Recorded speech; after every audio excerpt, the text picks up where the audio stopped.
Hi, I'm Reva, and like many of you, I'm stuck at home. What's better than being stuck at home? Stuck at home sewing. So I've got a little project I was working on. In fact, I have a lot on my mind that I want to get done over the next few days. The first thing is I wanted to add binding to this little runner. So I am going to show you how I added the binding using the bias binder on my Pfaff machine, and also how I did this cute little faux piping treatment, and it's just darling. So here, let me show you how I did it. This is the project that I'm going to work on. I have this table runner and I need to add my binding to it. And so I thought I'd try something new. I wanted to add some color, and I have a little bit darker binding here, which I think should be fun. And then I found this print that has some of the same colors, but I don't want to bind it completely in that. You know, I think that would be more than I'd like. So I was thinking of having just a little section peek out, and I thought that might be fun. So what I'm going to do first is I'm going to trim up my table runner and get all my edges square, and then I'm going to serge the edges of them so that way they're all nice and clean and ready to be bound.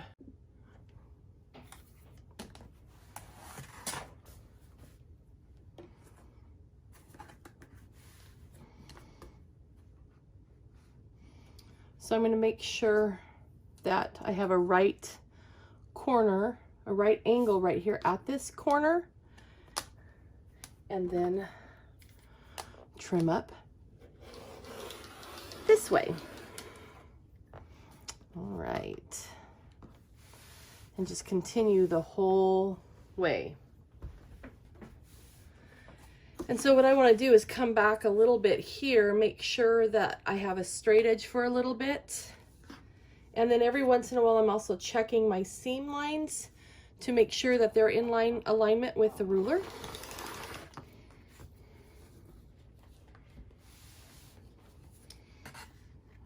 And there we go. Then I'll do the same process when I turn the corner. I'm going to make sure that my corner is square with the edge we just trimmed, and I'm not going to care if there's little bits of batting that show right now, because when I do the binding they won't show.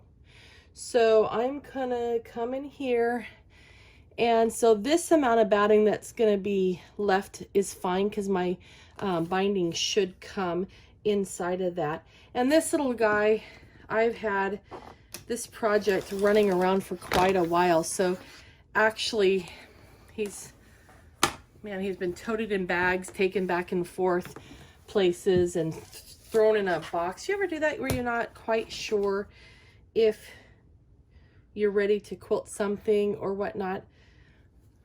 All right, so I'm going to align my edge here, and I want to look at some of my pieces and see how straight I am, and apparently not very. You know, sometimes you have fun. There's projects that you do that you want to make sure come out exactly perfect, because it's, you know, maybe it's for someone special or something like that. But you know what? Don't stress about it. If you had fun doing something, you tried something new, it is okay if it's not 100% perfect, if you're happy with it, right? Last little bit. So now when I'm coming up and meeting up this one, I want to look at my edge here, but also pay attention to my edge there, and I want to be square, because all this weirdness that I have and all my self errors, you know, the things that I didn't do perfectly, it's not going to matter once the binding's on, because you'll never see it. So I have my runner all trimmed up and nice and square, and I am going to go ahead and run around this with a serge stitch. And here's my trim piece, and I have pieced them all together with a diagonal, a 45-degree seam, and I am going to place this here. Now I'm going to leave that, I'm going to leave this open because I am going to insert my end in at that place. So I am going to come and just slip my fabric up underneath there, and I'm just serge these just as one, so that way they all stick together. So let me get this all, get this on the other side. It's all good to go. And I'm not really trimming.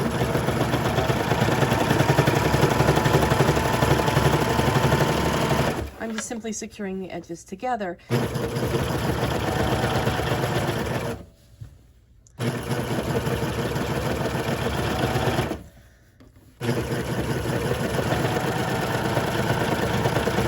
Now, this is just an idea that I have here. So what I do want to do is I think it would look nice if this was a mitered corner. However, it is not going to be turned, so I don't have to worry about that. Inside, there we go.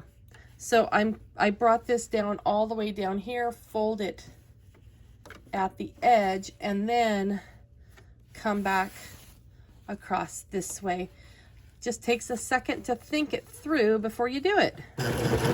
And I'm just going to serge off.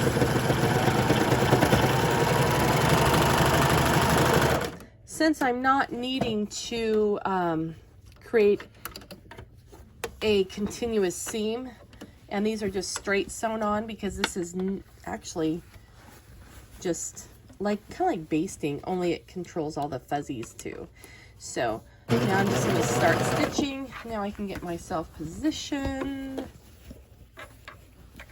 And there's that weird batting spot, but it's not going to matter because it's going to be covered up.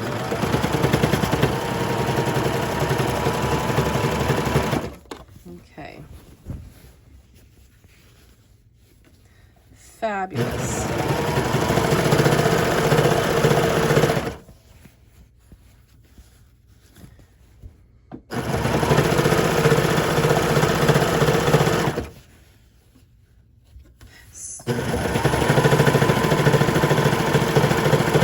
Okay, so now the second little corner is going to be much easier, because I know I'm going to come here, going to fold it back, and then miter it, because it's the top layer that we see here.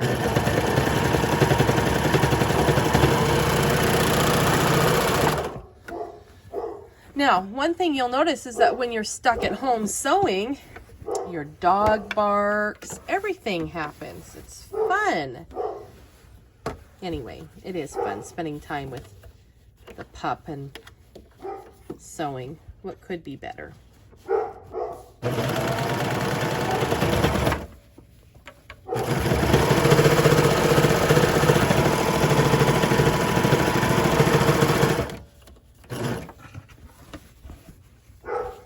I think this is going to look really cute. It's really just an experiment, but I think it's going to be good.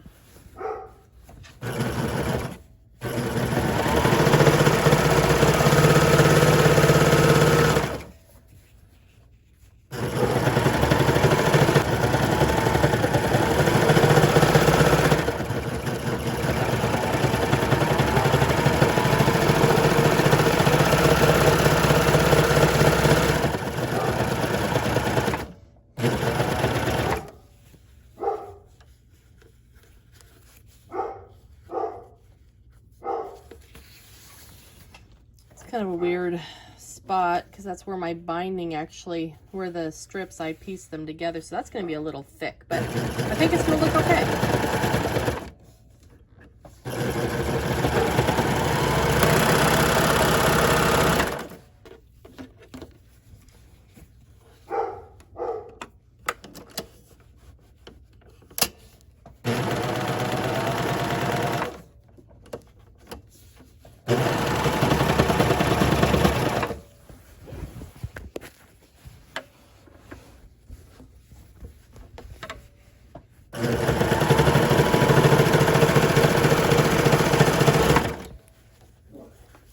Last one.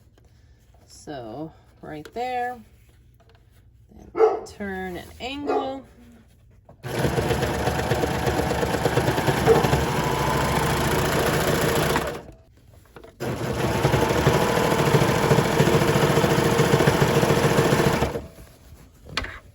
Okay, I'm coming up to my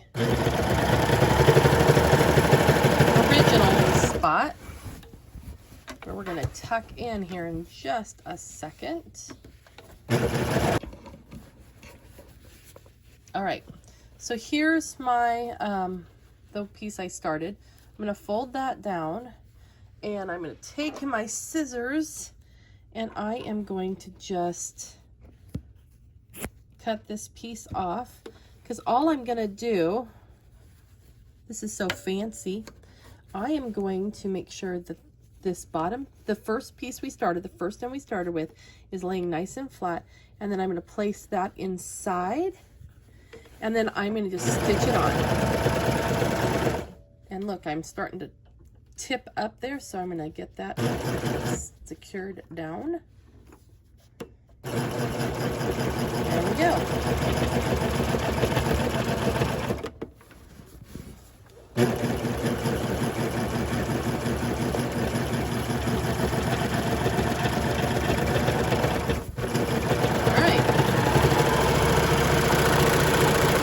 We have gone all the way around.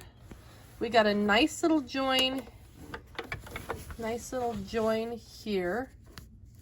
Our corners are looking pretty nice, and then the binding will cover up. So I should have, I would think, about 3/8 of an inch sticking out for a trim. So this should be pretty cute. So now we're going to stitch it up on the machine and put on our binding. So I want to add my binding now. I have added the little decorative piece and serged all the edges together just so it's flat, because I have the top, the batting, the backing, plus the 2 layers of this binding. So I just wanted to get that cleaned up. So I'm going to use the bias binder for my machine, which is really a pretty cool thing. It actually attaches right here. I don't know if you can see, there's 2 holes in the needle plate, and this actually attaches right to the needle plate, and it goes on to this little piece right here. So there's a little peg and a hole. The peg goes in this one that's closer to us, and the hole is further away. So we're just going to slip that in and set it down in there. Let me move this out of the way. Now, we just want to put the screw in there. So I have the screw that comes with the binder. It actually comes with 3 screws and 2 washers. And the one without the washer goes in the back here. Then this little area, if you can see this, let me adjust just a smidge. This one right here is where this pathway or this opening on the binder goes. So I'm just going to set that right here, and then this can be adjusted left or right however you need to. I made little marks with a Sharpie on mine so I know where it lines up as I like it to be. And then a washer and a little screw go into the one side. Put that in there. And then I have my washer, and I haven't really tightened it yet because I need to get it positioned. So put the washer there. I'm not going to tighten that one all the way down because I need to loosen them so I can slide my binder into the spot that I like it to be at. Then I'm going to bring up my stitch, and actually I have a stitch that I have chosen that I like to work with, and saved it on my machine. I use a 2.0 stitch length, so the length is shorter, and I do move my needle over to a -1.3 so that way it will catch. Now this binder also comes with a special foot, and it's really kind of neat because it's a little bit, let's see if I can hold, little bit wider than a normal foot, and it also has a flange on the side here. Can you see there? On the side, so that way it will keep the binding from spilling out past the foot. And so I am just gonna snap this little foot on. Okay. All right, so to work with the binding, I have it fan folded here. I found that that is the best way, because if I lay it back here behind the machine and it's fan folded, and I like to set it down actually behind the machine, but to show you, I have it fan folded so it will just feed off. And then you'll notice when we get here to a seam, if I can find one, I've pressed it so the seam is going away from, so when it feeds in, it will smoothly go right over that seam intersection. So I'm going to fan fold this back and place it back behind the machine. I've tried different things with getting it to feed smoothly into the binder, including having it over my shoulder or things like that, and that just does not seem to work out real well. So I'm going to get this started into the binder. It's going to go right through. It's going to go right through this section right here into this piece. But before that, it needs to wind through here so it will be held in place. If you notice, the last one here has a little bar on it. So I want this to come here, and then I'm going to weave this every other way so it sits nice and flush, and then it will rest on that little point and it will unfold as I go. So now I'm going to trim to give myself a nice point on that. You see the point? And then slip this in. So you'll notice that there are little grooves in here, and the grooves are so we can feed this through, and then it will start to come out this side. And as it feeds out, you see how it folded over? Then I'm going to tip that underneath this. There's a little flange here, or like a little thumb. So pull that, and now you can see it feeding very nicely from both sides. At this point, I'm going to pull off some to the back and put my foot down. Now I haven't let go of it because I want to keep that nice and folded. In fact, I'm going to grab a little wonder clip here and clip that on just so it holds it, and then also give it a little finger press so that way it's held in place. And I'm going to make that a little bit longer because that's what we're going to use to rejoin. When we are done sewing the binding, we need to pop them back together. So now, if you take a look, see if I can get in here now. I'm going to move this way. Can't really tell, but I have it positioned so the needle is just about, I would say, a 1/16 to 1/8 of an inch from the left-hand fold. And I am ready to start sewing. When I start doing the binding, I am going to do it and start the placement on one of the long edges. Okay, so let me get this up here. And I've raised the presser foot, and now I want to just slip this in underneath the foot. All right.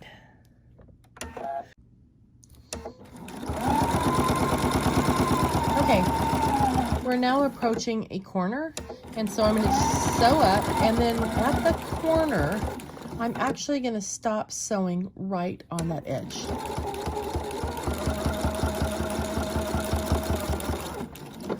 Okay,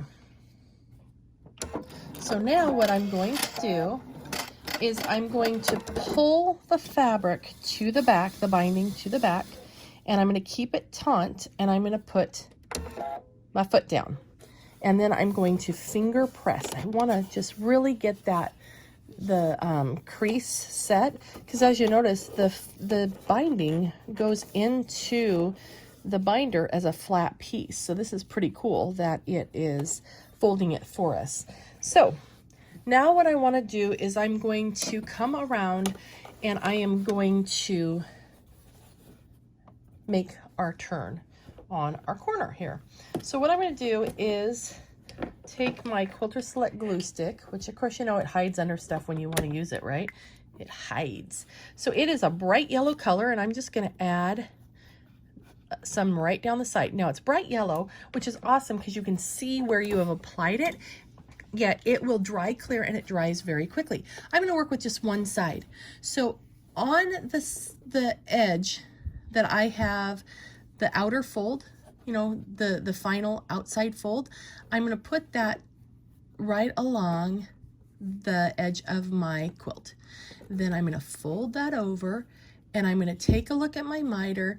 I'm not really pleased with that miter. I want it to come up a little bit, just readjust the fabric a smidge and get that tucked in nice and tight. There we go. I like that. So I'm just going to hold it for a second just to get it to get into place, and then let's turn it over and work with the opposite side. So here as well, I'm going to take and run a little bead of the glue. I've tried doing this with pins and all sorts of stuff, and it does not work very well. So, or at least for me. So I'm going to tuck that miter in and turn that corner. I got a nice miter there on the back as well, and I'm going to just sit there and hold it for a second. I have tried pins, and all I did was bleed. And I've also tried quilt clips, but I could not get them to hold. When I pull it back through the foot, as you'll see, it gets, you have to be able to get the foot where you need it to go. So that was kind of a difficult thing. So now that I have that, I'm gonna, it's set. It's well and set. So I'm gonna come back here, and I'm gonna hold it taut, not tight, just taut. And I'm gonna raise the presser foot, and I'm gonna just simply pull back through, so reverse, back through the binder. And then I want to get my fabric right where it needs to go. I'm going to put the foot down and give that a final tug. I have my fabric all lined back up, and now it's going to make a nice little knot, and then start sewing, and you can continue on your way. Just do that around all four corners, and then I will meet you back at the beginning.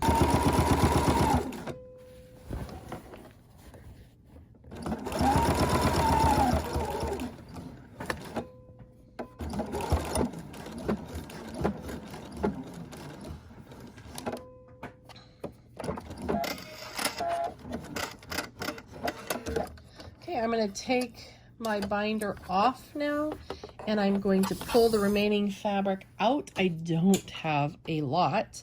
I managed to have to piece just the last little bit here.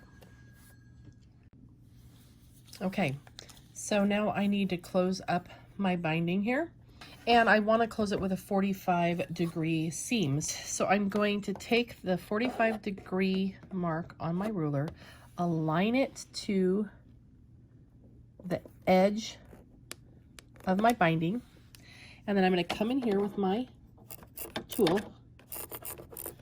This is just a Choco liner in pink so I can see it, and there I have made my stitching line. I'm actually just going to take this and fold it back on that line. Okay.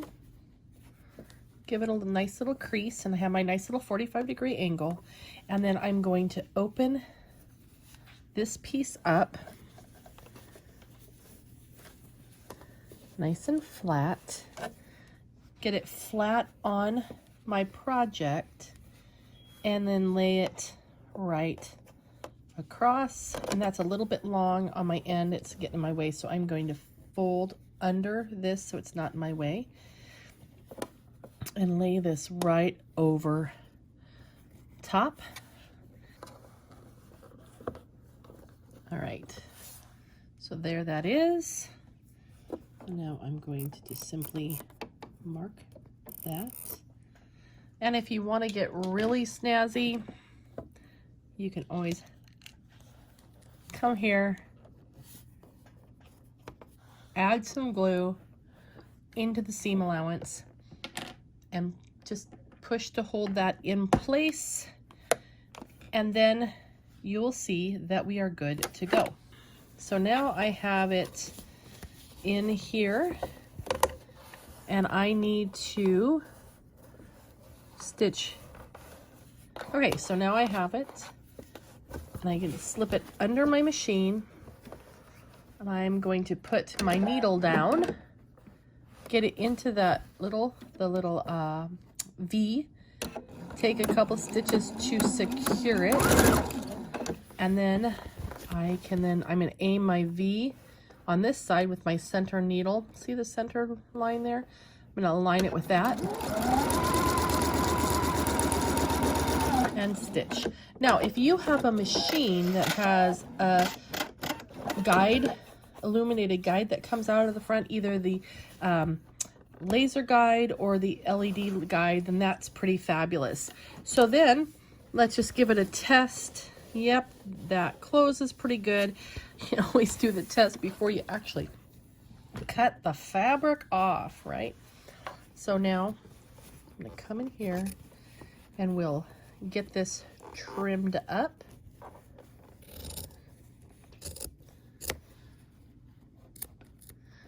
I would then take this to the iron and I'd press it really good. Alrighty. Okay, so I have it clipped with quilt clips, and I have not moved. I have my needle back into the position it was in when I was sewing the binding on with the binder, and I still have that foot on. So now I'm just going to continue stitching just as if I had the bias binder on, but I'm just simply closing up the join of the binding.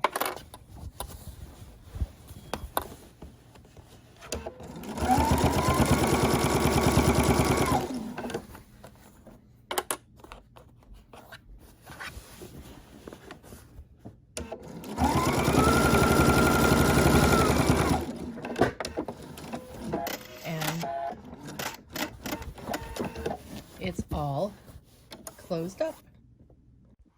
All right, well, my runner is completely done. It is all finished. My binding is attached. Pretty fun little treatment. I think my little test turned out really, really well. And this is straight of grain. I did cut my strips for my binding as a straight of grain, not on bias. I used my AccuQuilt and I trimmed these at 1 3/4 inches were my strip widths, as well as my little peek out piece here was also cut to the 1 3/4. What I suggest you do is for your binding, whatever width strips you start with and whatever type of quilt sandwich you have, do a test, find out what this finished width is, and then determine how much of your little peekaboo piece you want to have showing. I cut mine at the same width as this, and it ended up being far too wide, so I ended up taking off about a 1/2 inch off of my strip, so it actually ended up being 1 1/4, and then I simply folded that in half, pressed it, and then serged to the edge of the quilt here, and then I put my binding on, and it worked out really well. So enjoy that, and next time I'll bring you something else, because I do believe we are going to be stuck at home sewing together for maybe a little bit. So join me for more in my Reva's Stuck at Home Sewing series. Bye-bye.